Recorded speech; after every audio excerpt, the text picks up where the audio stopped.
We discuss about the different types of organization as well as the committee organization and all those.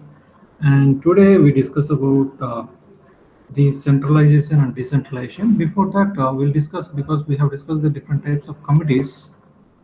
We have discussed the different types of committees, and also what is the meaning of committee and all definitions. We just go through it.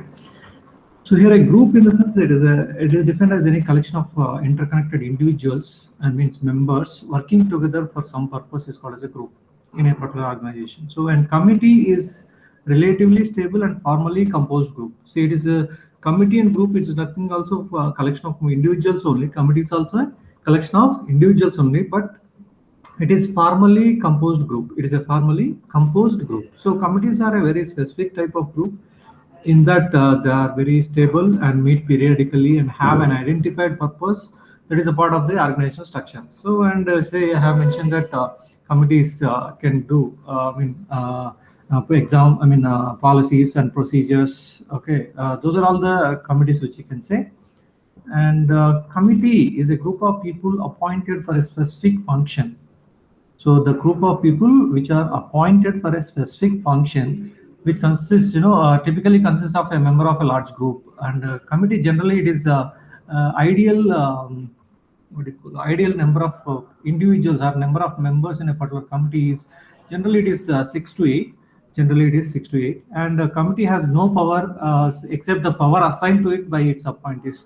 Because this they gave only advices or suggestions. They gave only advices and suggestions, and a body corporate must elect a committee at each annual general meeting. So, body corporate has to elect it during the annual general meetings, and the committee is made up of a lot owners of people who act for them, and generally the owners will be in the committee. And the types of committees, a standing or a permanent committee. So we discussed there are 5 types of committees: standing committee or permanent committee, temporary committee, the committee in control, and 2 more. That is the coordination discussion committee, advisory committee. All these called as different types of committees. What is meant by standing committee and permanent committee?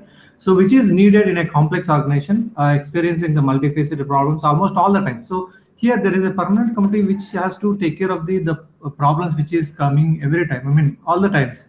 So and the temporary committee, where the committee which has occasionally occurs, means when the situation arises. So in that particular situation, how they are going to solve these issues.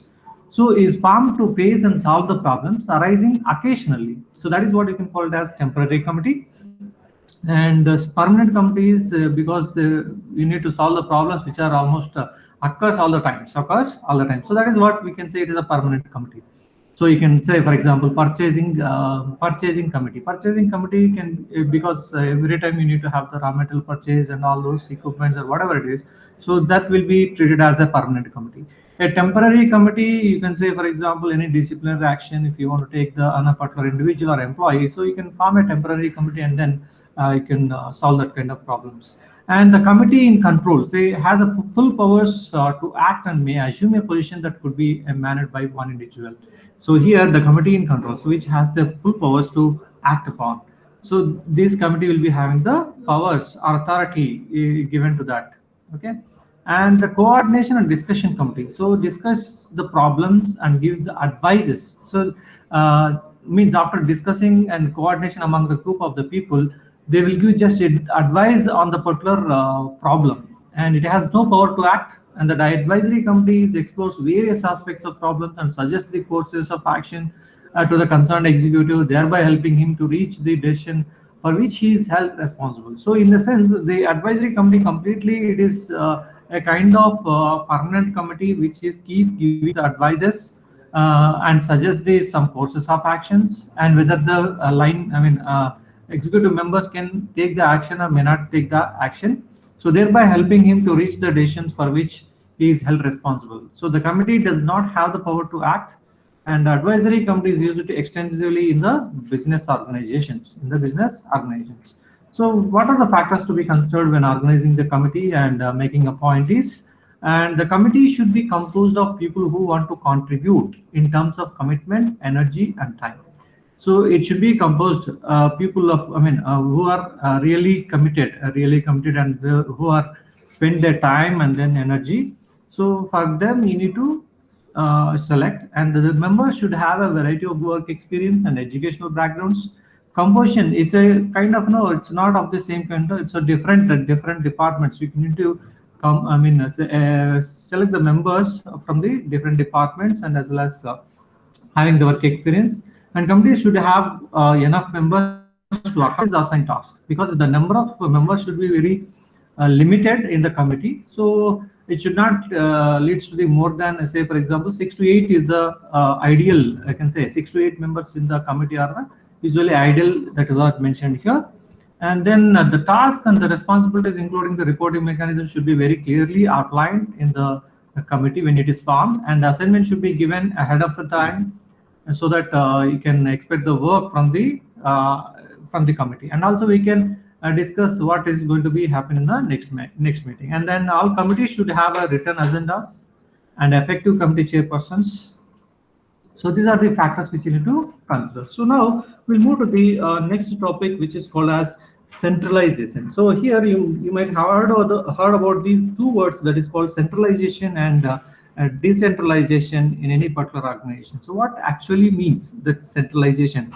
So here the centralization, the organization means authority. When you say the authority or a power, that how much you are going to confer to the people which are at the lower level, So that we can say it is delegation of the power, whether it is a centralized or decentralized.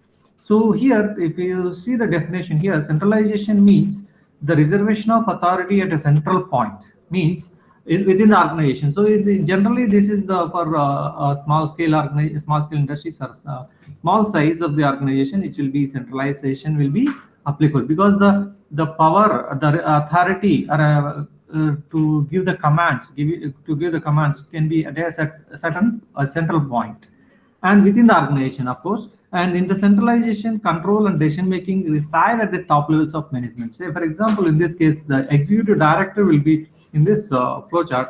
If you look at, there is executive director, and under him the finance manager and operations manager and the finance executive, administrative officer and senior manager.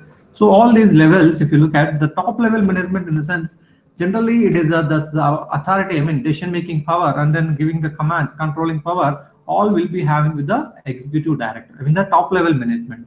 So the decision making reside at the top levels of management in the case of centralization. So it is nothing but giving out the power to the a concerned person, means which generally it is at top level, at a particular point, central point. That is why it's called as a centralization.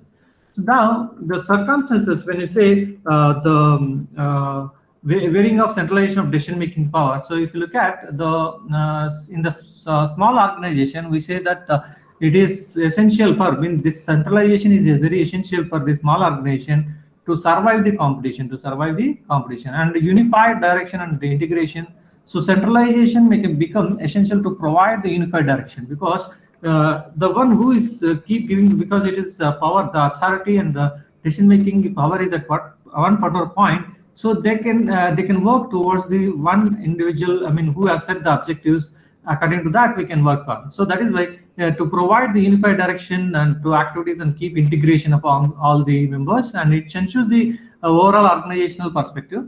And outstanding leader. So here, take the advantages of outstanding leader in early stages of enterprise for taking the quick decisions, because this centralization will help in taking the quick decisions during the initial stages of the enterprises. And the prompt action, of course, centralization of the decision making ensures the prompt action necessary to meet the emergencies and reduce the cost, and it has the control, effective control will be having in the case of centralization. So these are the circumstances with centralization of, varying the centralization of decision making power.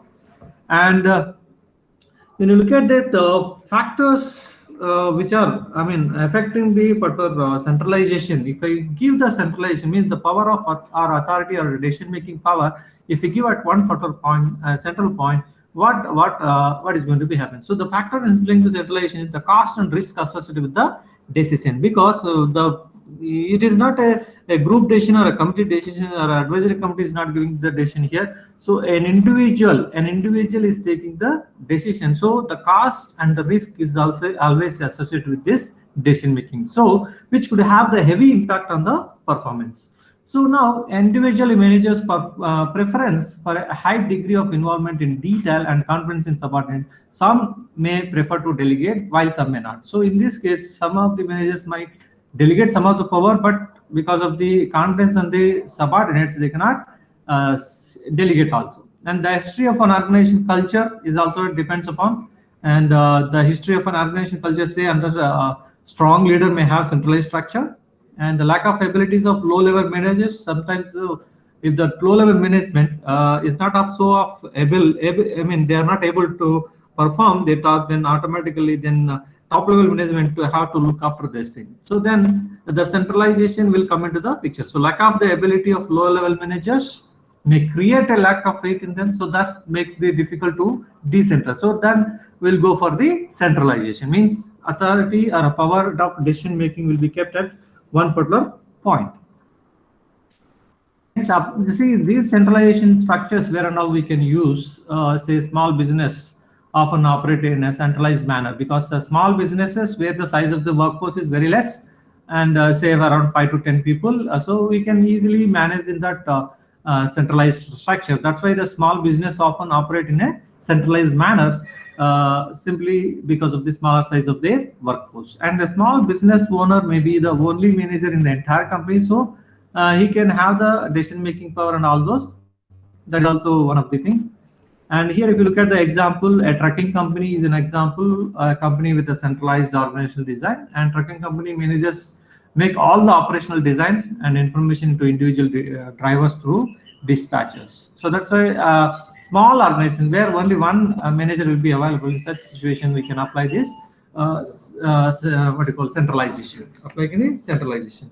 And also we have some of the what you call merits, some of the merits of the centralization. We can say coordination of activities of the subordinates, because we have a very small number of working people, so we can achieve the coordination of the activities of the subordinates.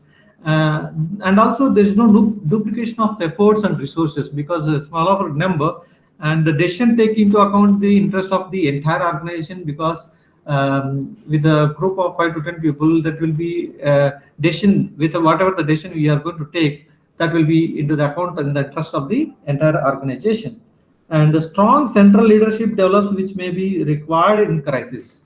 Sometimes this centralization requires the strong leadership during the crisis. And what is a decentralization? Now we are discussing about the centralization. So what is meant by decentralization? So decentralization, which we discuss about the delegation of the power, the delegation of the power which you are going to give, the delegation in the sense giving out the power, giving out the power. So that is given to the lower level. So if you look at firms that which grant this substantial decision-making power to the managers of subunits, then it is referred to as decentralization organization. So decentralization organization where the delegation of the power, it is a tendency to disperse the decision-making power or authority in a particular organization. Okay, delegation which extend to the authority, it is not delegated, then it is called as a centralized. When you are not delegate the authority, okay, or decision making power, then it is called as a centralization. If you delegate the authority and power to a subunits or a smaller, I mean to the lower level managers, then it is called as a decentralization. So some decentralized authority exists, of course, in all the organization. On the other hand, we know there cannot be absolute decentralization. When work of an executive increases so much in the volume, then so he cannot perform all alone. So what we do is then we are going to try to give out some of the power or decision making or authority so to the subordinates. So this what you can call as this is called as delegation. This is called as delegation. So delegation is simply a matter of entrusting part of the work operations or management to the others. So it is the ability to get the results through the others. So what is the process of delegation? So when we are talking about the delegation, in this case, most firms neither totally centralized nor totally decentralized. So here the decentralization authority, when you talk about the decentralization authority, which means the dispersal of decision making power, dispersal or delegating, okay, for decision making power to the lower levels of the organization. So decentralization refers to the systematic effort to delegate or to give out or to pass on the powers to the lowest level of authority, except that which can only be exercised at a central point. Some of the things which can be taken at the central points, so not all the things which are required to delegate, that will be delegated to the lower levels of the authority. So when you say it is delegation, as I told, that the process of delegation generally, authority is delegated with the when supervisor gives, superior gives a subordinate, okay, and assignment of tasks, delegation of authority for accomplishing these tasks, then holding of people responsible for accomplishment of these tasks. These are all which you can say process.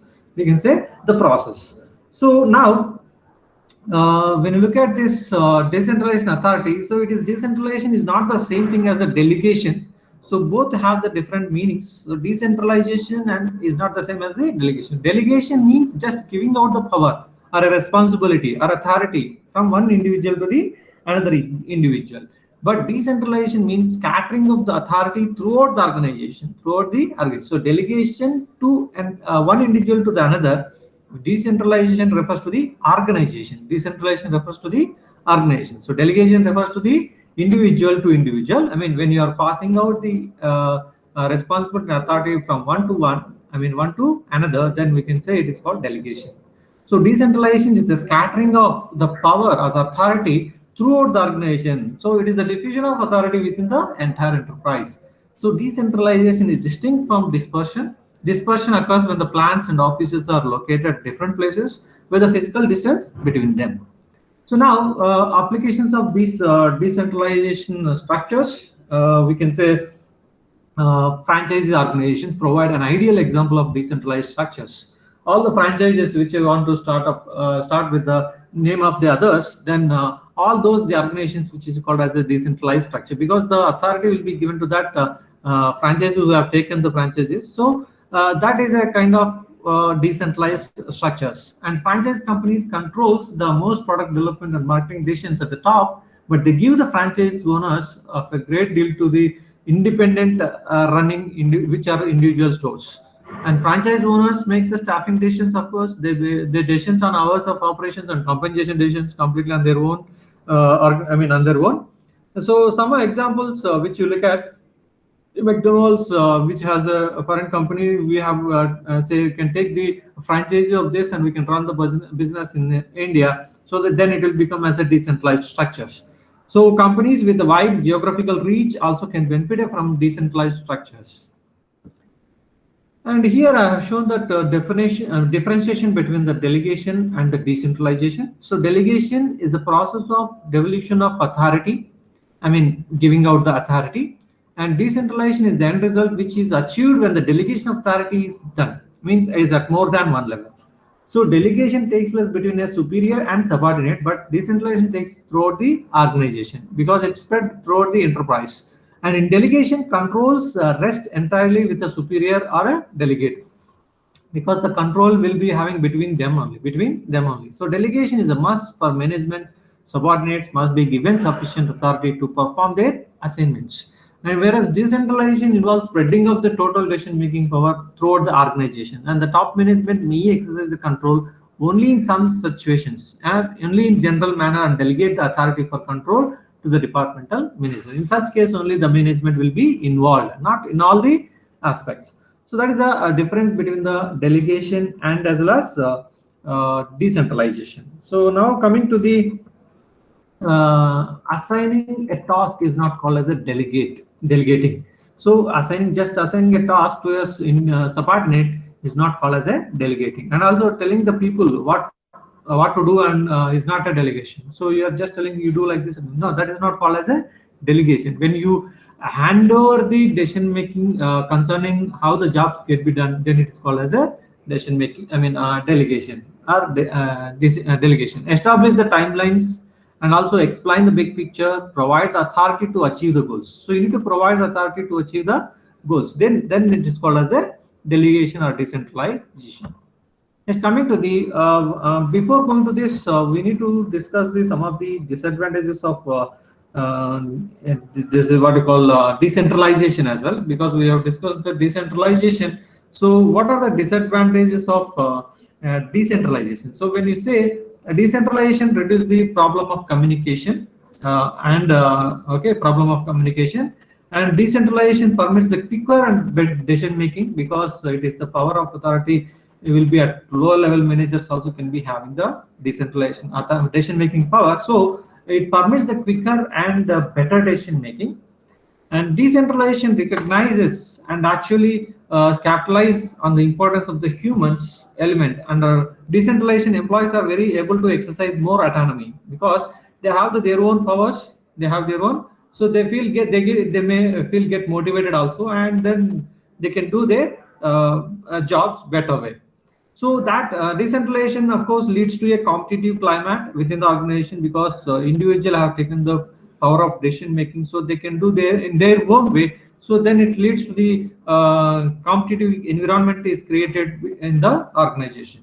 So decentralization ensures the development of employees, because the employees in the decentralization structure, to adapt and deal with the difficult situation, because the situation which comes, for example, the difficult situation, they might have they have to take the decision in such situations, so they can better the development of the employees, the decision making power makes them to in their excel in their area. And also they are assumed to have the undergo an excellent training for promotions into positions of greater authority and responsibility. And the decentralization facilitates the diversification of the products and activities in the market.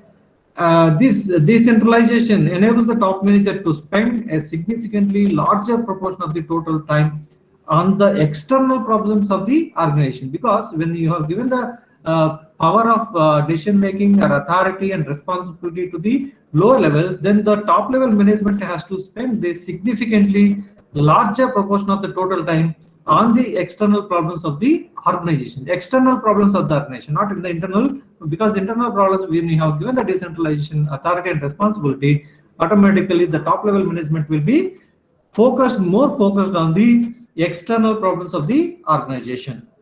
That is what the decentralization. Of course, the decentralization is also depends on the some of the factors how you are going to decentralize.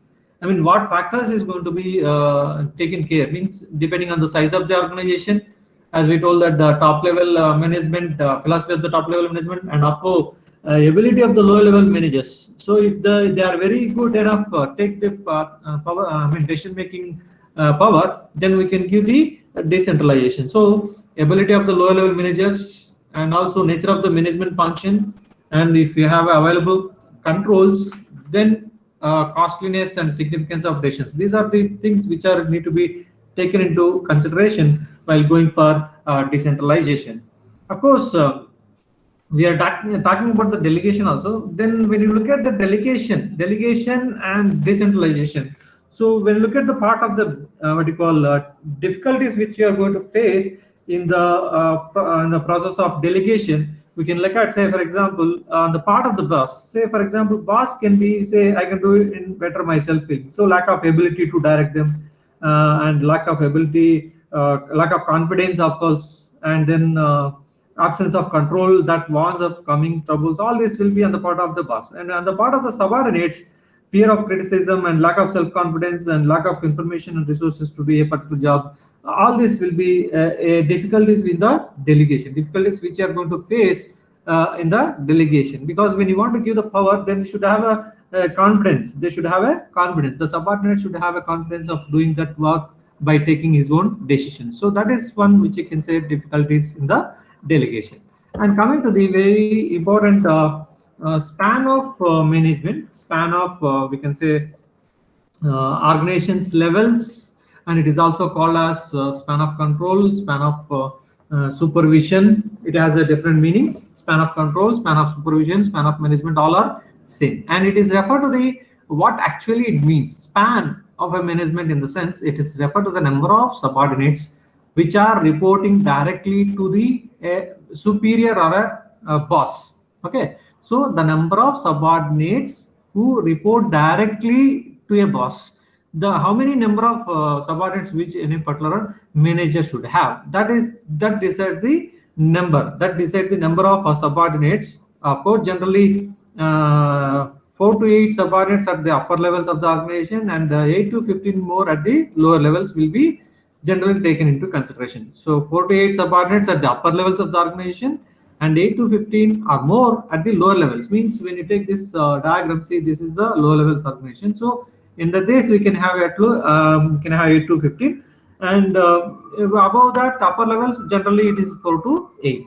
So span of management, as we told that it is a number of subordinates we are going to report to a superior or a boss.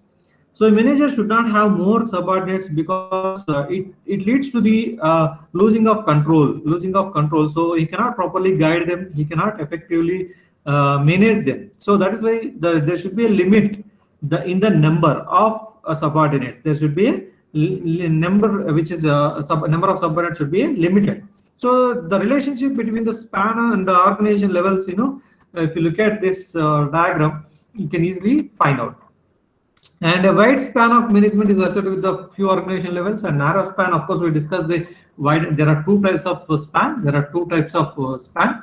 So, which is called as narrow span of management or narrow span of control, and wide span of management or wide span of control. So, the major in this problem is the decide how wide a span should be. Means how many subordinates should be under a particular superior or boss. So if the span is small, then executive may tend to over supervise, and because the number is very less, so he may tends to over supervise and may even do spoon feeding also some of the to his subordinates to carry out their works, and also the thinking ability will not come into the picture here. So on the other hand, if the span is large, executives may not be able to supervise because the control, you may lose the control because of the large number of subordinates under you. So this comes into the picture. How many number of subordinates has to have the ideally? So there is a Gracchus formula. Of course, we discuss in further slides. And before we'll discuss with types of spans, or narrow span of management and wide span of management. There are two types of that. One is narrow span of management, and the other one is wide span of management. Wide span of management. So in the narrow span of management. So what is meant by narrow? Narrow, which is vertical, as a tall organization. It's a completely a vertical organization or a tall organization. So in the tall organization, narrow span of management instance, which has the tall organization, and managers oversees a few subordinates in this case. Because see, if you look at the diagram which I have shown in this, under each employee there are only 2 subordinates, and under manager 1 there are only 3 employees. Under each employee, once again, there are 2 workers. So the number of managers which oversees the subordinates is very few, and because of the very less number in the levels, number of subordinates who are reporting directly to the manager is very less, then we can achieve the better communication. So in the so if you take this kind of narrow span of management, where in which organizations can see in the sense examples, we can look at handicraft, ivory work, and all those. Okay, so in this we can see the narrow span of control. So each employee is holding a position of authority, and it is responsible for at least 2 others. So in this, that is the span of control is at least 2 only. So you have a span of control is only 2 here. Now coming to the wide span of management, means the name says the wide in the levels. If you take the levels in the each level, will be there is a wide span. Means it is called as a flat organization, whereas in the narrow span of management we can call as a tall organization, and the wide span of management we can call as a flat organization, where the levels are very number of subordinates are more. Manager oversees the large number of subordinates in this case. Manager oversees the large number of subordinates in this case, and the less overhead cost. And example, if you look at the larger firms, will be having the wide span of management. So under manager 1, there will be having, say for example, 6 employees. Under each employee, once again, they will be having a 6 subordinates. So here the 6 number will give the span of control. Span of control is equal to 6, we can say. So each employee holding a position of authority is responsible for at least five others. At least five others means more than five you can take it out, and six. So as I told that according to the Grachna, ideal numbers is, say for example, 4 to 8 subordinates at the upper levels and 8 to 15 more at the lower levels. Now, when you look at this advantages of this narrow span of management, we have so there will be a, because of the less number of subordinates, we'll be having the close supervision. We have a close supervision, and close control also can be achieved. Close control, because the number is very less, so we can achieve the better control and better supervision, and also as we discussed, better communication also. Okay, and what are the disadvantages in this case? Because so when you go for this narrow span of management, we need to go on keeping the increasing the levels of management. So there is a chance of many levels of management, and the superior tend to get too much involved in the subordinates work, because as so what is because of the better control, he is involved too much in the subordinates work. Okay, and excessive because high cost also involved, because due to many levels, in this case keep increasing the levels in the narrow span of management, so more number of levels will be there in the narrow span of management. So because of the increase in the levels of the management, there will be a cost is also associated, and complicates the planning and control process. It complicates the planning and control process.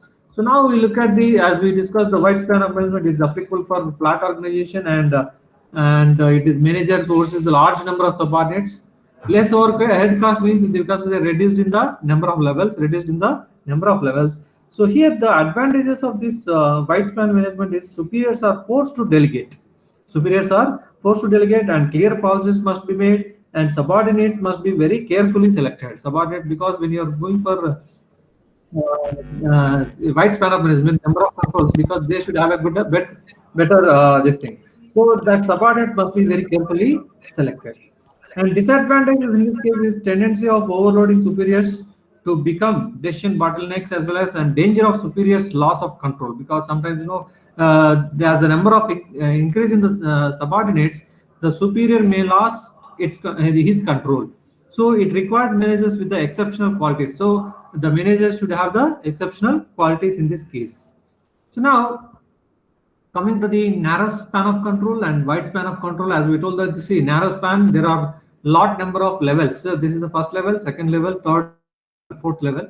Whereas in the wide span, if you look at, there is only two levels with the same number of employees if you take. So here we'll be getting levels are very less, so the overhead cost is less. Here the levels are more, the overhead cost is going to be high. And so as you told that the relationship which is mentioned by the Gracchus, he was the French management consultant. He developed a formula for analyzing the superior subordinate relationship. So we discuss before going to discuss this formula and all those, we need to find out what is the factors. What are the factors affecting an effective span? Effective span. The most very important factor in the managers is going to be they have to reduce the time that superior is going to spend with the subordinates. In order to do that, that quality, that ability, what are the factors which is going to be, relationships which are going to explain in this case. So subordinate training, we need to have the better the training the subordinates, you will be having the less impact of necessary superior subordinate relationship, because no need to worry about the subordinate work, because if you train the subordinates, automatically superior and subordinate relationship will be improved. And well trained subordinates require not only the less of their managers time, but also less contact with them. And clarity of delegation of authority should have, use of objective standards, rate of change, communication techniques, amount of personal contact needed, so clarity of plans, all these will come into the picture. Now we stop today, and please enter the USN in the chat box. All of you enter the USN in the chat box.